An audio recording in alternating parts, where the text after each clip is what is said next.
The main thing that we want in this exercise is to get the hip over the knee. I'm gonna have her feet and knees both hip width apart. She's gonna round her body forward and bring her hips forward so that her hip comes over the knee, and then bring it back.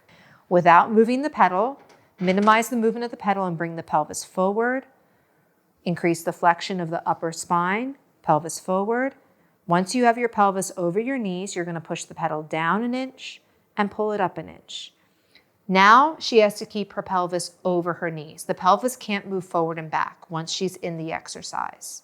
So if you pull your heels up towards your butt, you're contracting your hamstring at the bottom, and that can stabilize your pelvis like I was telling you before. So now as you come up, pull your heels up to your butt.